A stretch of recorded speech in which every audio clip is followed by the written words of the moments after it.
Hello दोस्तों, स्वागत है आप सभी का संवेद आईएएस यूट्यूब चैनल पर। दोस्तों, जैसा कि आप सभी लोग जानते हैं कि लगातार हम लोग फैक्चुअल इंफॉर्मेशन को दुरुस्त करने के लिए चीजों को इम्प्रूवमेंट करने की कोशिश कर रहे हैं।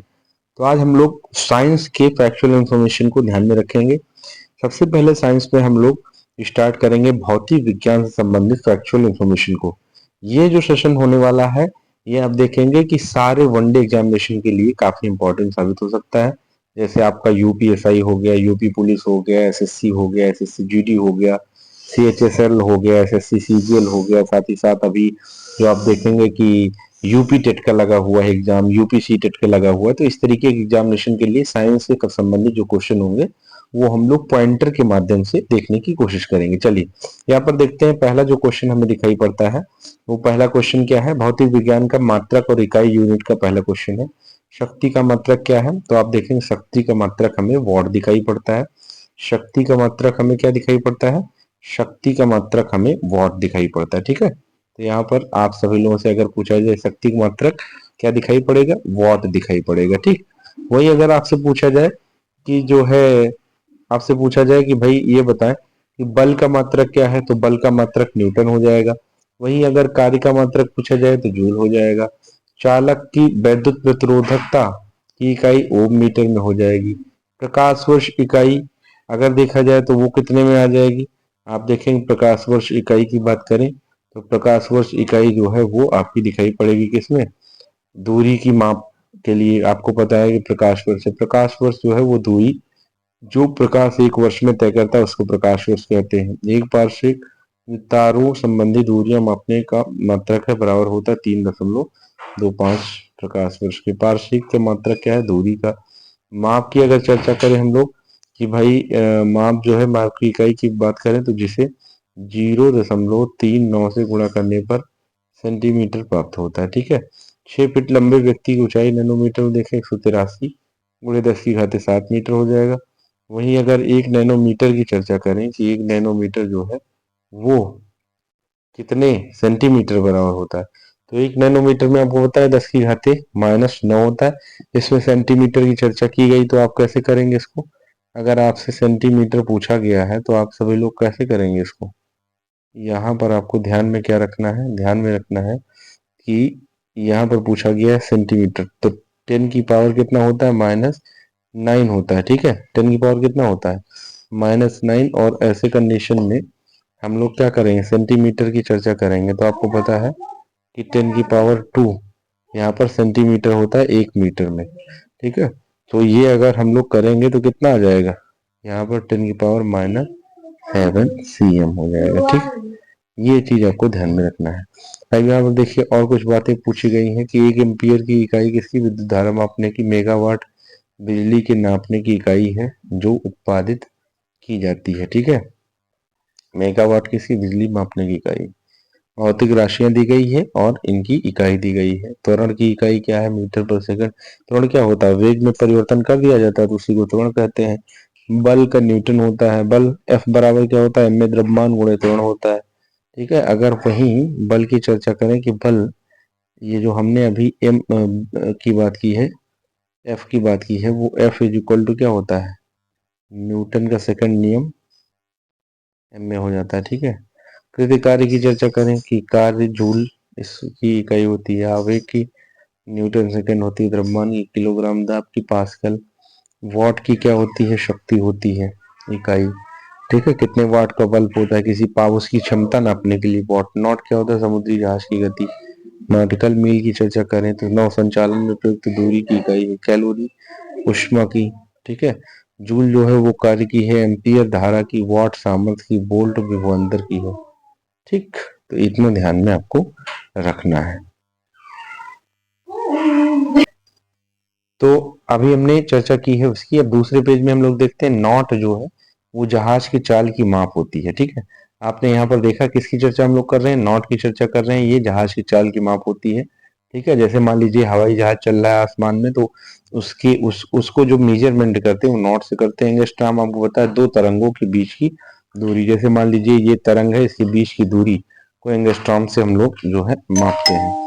वही अगर हम लोग चर्चा करें प्रकाश वर्ष, तो दूरी मापने को पता ही है कि प्रकाश, सूर्य के प्रकाश की जो एक प्रकार से आप देखेंगे चाल होगी एक वर्ष की, वो एक प्रकार से प्रकाश वर्ष के रूप में जानी जाती है। ठीक है, तो दूरी मापने का है। वहीं एक हार्स पावर में आपको पता है कि कितने वाट होते हैं, तो एक हार्स पावर में आपके होता है 746 वाट होता है। ठीक है, और वहीं अगर उच्च वेग की बात करें तो उच्च वेग को आपको पता है मैक में देखा जाता है। जैसे मान लीजिए, सो आपको पता है कि जेट विमान जो होता है वो काफी हाई वेग से चलता है, तो फिर उसको नापने के लिए हम लोग क्या इस्तेमाल करेंगे, मैक। तरंग दैर्घ्य की बात करें, दो तरंगों के बीच की दूरी, अभी मैंने आपको बताया ये दो तरंग है, इनके बीच की दूरी क्या होता है, एंगस्ट्रॉम में मापा जाता है इनको। ऊर्जा की चर्चा करें तो ऊर्जा जो है वो ऊर्जा जूल का क्या है, ऊर्जा जो है ऊर्जा का जो यूनिट होगा, इकाई मात्रक होगा वो जूल होगा। जूल ऊर्जा से उसी तरह संबंधित जिस तरीके से पास्कल दबाव से संबंधित है।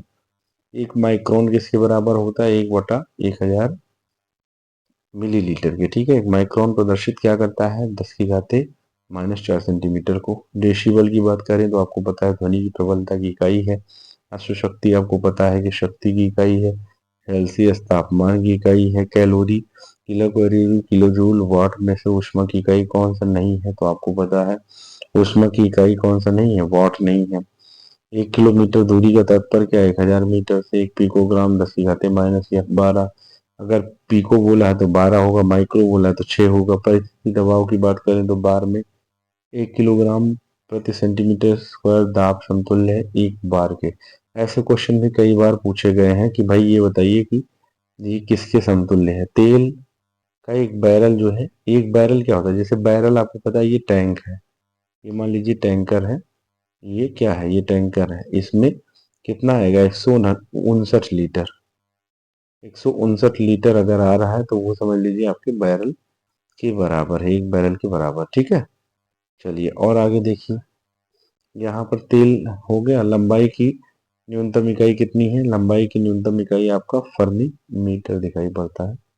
ठीक है, हालांकि ये विकल्प का इन्होंने दिया है तो इस वजह से ऐसा नहीं है कि लंबाई की न्यूनतम इकाई फर्मी मीटर ही है। ठीक है, जो उसमें विकल्प रहा होगा तो इन्होंने दिया है।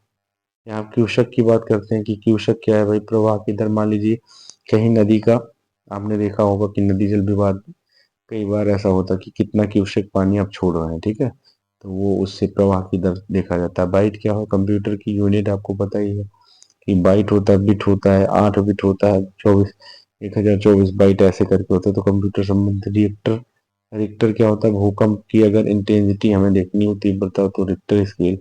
बार क्या है, दाब से संबंधित है। क्यूसेक मैंने अभी बताया कि जल का बहाव देखा जाता है। Not Dobson was wise Maxwell में से वायुमंडल के ओजोन परत की मोटाई मापने वाली इकाई है डॉप्सन। पता ही है आपको कि डॉप्सन से इसकी इकाई मापा जाता है। तो एक यूनिट हमने यहाँ पर मात्रक वाला समाप्त कर दिया। अब कुछ और पॉइंट हम लोग देखते हैं। वो है कि महासागर में डूबी हुई वस्तुओं की स्थिति जानने के लिए किया जाता है सोनार का उपयोग किया जाता है। सोनार क्या होता है कि जैसे महासागर में कोई वस्तु डूब गई है तो उसका स्थिति जानने के लिए इसके माध्यम से हम लोग क्या करते हैं, इसके माध्यम से हम लोग देख सकते हैं कि किस तरीके से जो है कोई वस्तु डूबी हुई है। सोनार प्रयोग में लाया जाता है नौ संचालकों के, जो नेवी में होते हैं। ठीक है, उन लोगों के लिए सोनार प्रयोग। सोनार से हम क्या उपयोग करते हैं, पराश्रव्य तरंगों का उपयोग करते हैं। वो तरंगे गहराई में जाकर के समुद्र में किसी भी वस्तु को क्या करती हैं, उसका हम लोगों को स्थिति बता देती है कि कहाँ पर वस्तु है। ध्वनि की तीव्रता को मापने के लिए आपको पता है ऑडियोमीटर। एनीमोमीटर क्या होता है भाई, एनीमोमीटर से पवन का वेग मापा जाता है। बैरोमीटर, एनीमोमीटर, हाइड्रोमीटर और विंडवेन से वायु की गति नापी जाती है एनीमोमीटर से। ठीक है, कौन सा सुमेलित है, एमीमीटर से आपको पता है कि भाई एमीटर से विद्युत धारा। टैक्योमीटर से क्या नापा जाता है, टैक्योमीटर से क्षैतिज दूरियों, लंबवत उन्नयनों एवं दिशाओं का मापन होता है। पायरोमीटर प्रयोग किया जाता है उच्च ताप के मापन में। पायरोमीटर मान लीजिए 5000 डिग्री सेल्सियस से ऊपर का तापमान, जैसे सूर्य के तापमान की बात करें तो पायरोमीटर से मापा जाएगा। किससे, पायरोमीटर से। ताप विद्युत तापमापी, विकिरण तापमापी, गैस तापमापी तथा द्रव तापमापी से पायरोमीटर कहा जाता है। विकिरण तापमापी को क्या कहा जाता है, वो थर्मामीटर जो 2000 डिग्री सेल्सियस मापने हेतु तो पूर्ण विकिरण पायरोमीटर। पायरोहीलियोमीटर का प्रयोग सोलर रेडिएशन को मापने के लिए किया जाता है। मैनोमीटर का प्रयोग गैसों के दाब की माप के लिए ठीक है, उपकरण की चर्चा करते हैं। यहाँ पर कुछ उपकरण दिए गए हैं, जैसे आपका हाइग्रोमीटर किसके लिए है, सापेक्षिक आर्द्रता के लिए। हाइड्रोमीटर अगर आपको दिया होता तो आपको पता है कि वो जो है एक प्रकार से हो जाता कि जल में अगर जो स्थिति है जल की आर्द्रता, तो वो हाइड्रोमीटर। स्प्रिंग तुला, कोई भार है मान लीजिए, उसको मापने के लिए स्प्रिंग तुला। जब आपने देखा होगा कई सारे ट्रक जो है, वो ट्रक भार वाहन के ऊपर खड़े होते हैं, ठीक है, ऐसे खड़े होते हैं, तो फिर वो स्प्रिंग तुला के माध्यम से ही किया जाता है, मापन उसका किया जाता है। ठीक, ये भी ध्यान में रखना है। फिर उसके बाद में है यहाँ पर ओडोमीटर। ओडोमीटर से वाहनों के पहियों द्वारा तय की गई दूरी मापी जाती है। ओंडोमीटर है विद्युत चुंबकीय तरंगों की आवृत्ति मापने के लिए। ऑडियोमीटर है ध्वनि की तीव्रता मापने के लिए। वायुमंडलीय दाब को मापने के लिए बैरोमीटर। साधारण बैरोमीटर का प्रयोग होता है पारे का। ठीक है, वायुमंडलीय दाब अगर देखना हो तो पारे का प्रयोग बैरोमीटर में किया जाता है। दूध के सापेक्षिक घनत्व ज्ञात किया जाता है लैक्टोमीटर से। ठीक है, थर्मो वही एक प्रकार से इसकी शुद्धता भी देखी जाती है। थर्मो रेसिस्टर का उपकरण जो कार्य करता है इलेक्ट्रिक थर्मोमीटर का, तो ये भी ध्यान में हमें रखना है।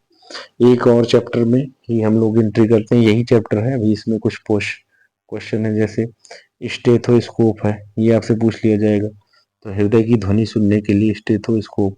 ठीक है, स्फिग्नोमीटर की बात करें, रक्तदाब, जो आपने देखा होगा डॉक्टर साहब जो है आपको आपका बीपी नापने के लिए जो है इस्तेमाल करते हैं, तो उसको स्फिग्नोमीटर बोलते हैं। फेरोटोमीटर में क्या होता है, इसमें सोने की शुद्धता, 24 कैरेट की सोना शुद्ध होता है, पता ही होगा आपको। ठीक है, लक्स मीटर की बात करें तो प्रकाश की तीव्रता के लिए।